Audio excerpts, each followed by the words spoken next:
ओम शांति। 30 मार्च 2025 की अव्यक्त मुरली से होमवर्क। आज की अव्यक्त मुरली है, अपने चेहरे और चलन के द्वारा ब्रह्मा बाप समान अव्यक्त रूप दिखाओ, साक्षात्कार मूर्त बनो। आज की मुरली से हम लक्ष्य भी यही रखेंगे कि मुझे ब्रह्मा बाप समान अव्यक्त बनने का पुरुषार्थ करना है। ब्रह्मा बाप समान अव्यक्त बनने के लिए आज हम इस स्वमान में रहेंगे, मैं साक्षात्कार मूर्त हूँ। बाप के संग से बाबा के गुण अपने अंदर अनुभव करेंगे। बाबा के संग से बोल में मधुरता और स्पष्टता आती जा रही है और संबंध में स्नेह, स्वभाव में नम्रता, कर्म में महानता, स्थिति में संपन्नता, ये सारे अलौकिक विशेषताएं आने से मैं बाप समान अव्यक्त स्थिति का अनुभव करते हुए साक्षात्कार मूर्त बनता जा रहा हूँ। अर्थात अपने गुण, अपने चरित्र से, अपनी मूर्त से बाप को प्रत्यक्ष कर रहा हूँ। आज की मुरली से हम रिफ्लेक्शन करेंगे, अपने भाग्य का नशा कहाँ तक रहता है और इसके साथ स्वराज्य अधिकारी कहाँ तक बने हैं, बेफिक्र बादशाह कहाँ तक बने हैं। आज अपने अंदर ये रिफ्लेक्शन करेंगे और चेकिंग का चार्ट रखेंगे कि आज इस ब्राह्मण जीवन में जब से हम ब्राह्मण बने हैं तब से लेकर आज तक मेरा पुण्य का खाता कितना जमा हुआ है, ये चेक करेंगे। दूसरे अपनी ये रिजल्ट देखेंगे, संगठन में, परिवार में स्नेह और समीपता कहाँ तक रहती है, ये अपनी चेकिंग करेंगे। तीसरी चेकिंग करेंगे, सहज याद की प्रोग्रेस क्या है। ये 3 रिजल्ट अपने देखेंगे और रात को बाबा को देंगे। तो बाप समान हमें भी अव्यक्त स्थिति बनानी है, तो हमें ये पुरुषार्थ करना है। पहला पुरुषार्थ निर्विघ्न और बेफिक्र बनना है। निर्विघ्न और बेफिक्र बनने के लिए साक्षीपन की सीट पर सेट होकर के माया का कार्टून शो देखना है, माया का पपेट शो देखना है और माया जो पेपर टाइगर के रूप में आती है उसको देखेंगे तो उसका प्रभाव नहीं रहेगा, हम निर्विघ्न रहेंगे। दूसरा, अपने श्रेष्ठ भाग्य की स्मृति में जितना हम रहेंगे उतना निर्विघ्न और बेफिक्र बादशाह बन कर के रहेंगे।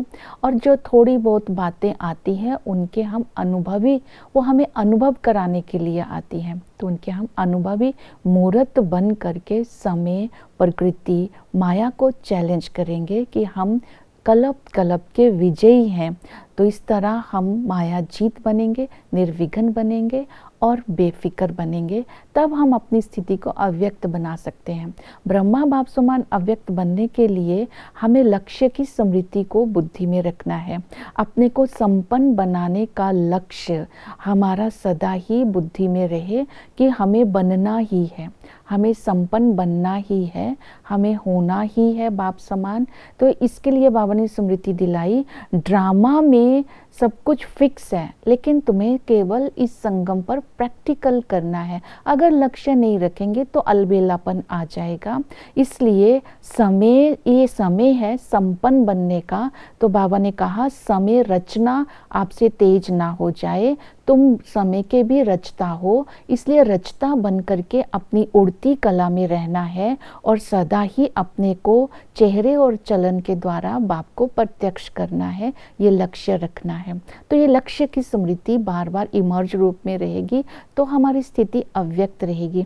फिर नेक्स्ट विधि बताई, हमें बाप समान बनना है, साक्षात्कार मूर्त बनना है, तो हमें स्मृति स्वरूप बन करके रहना है। हम ही इष्ट देव, इष्ट देवियां हैं, हम ही 108 की माला में आने वाले हैं।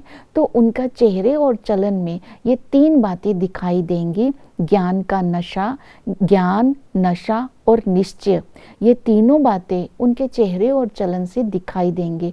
जो इष्ट देव, इष्ट देवियां होंगी उनको ये भी नशा होगा, भाग्य का नशा, वर्षे का नशा, पढ़ाई का नशा, पद का नशा, सर्व प्राप्तियां जो इस संगम पर बाबा से प्राप्त हुई, उन प्राप्तियों का चमकता हुआ सितारा उनके मस्तक में दिखाई देगा। जो बाप समान अव्यक्त बनने वाली आत्मा होगी वो सदा ही बाबा की शिक्षाओं को जीवन में धारण करेगी। बाबा ने कहा इस समय अपने पुरुषार्थ को तीव्र करो, क्योंकि दुख अशांति अति में जा रहे हैं। आप सभी अपने पुरुषार्थ को तीव्र कर संपन्न बनकर दुख अशांति की अंत करने वाले मास्टर मुक्तिदाता बनो। यज्ञ सेवा करते हो तो याद और सेवा का बैलेंस रख करके पुण्य का खाता जमा करो। समाप्ति का समय है तो इस समय बाप समान संपन्न बनने के लक्ष्य को स्मृति में रखो। सेवा प्लस स्वरूप पर अटेंशन देना है। क्रोध का अंश ऐसा ना आ जाए जिससे बाप की गिलानी हो जाए। इस तरह नम्रता और अथॉरिटी का बैलेंस रख करके चलना है।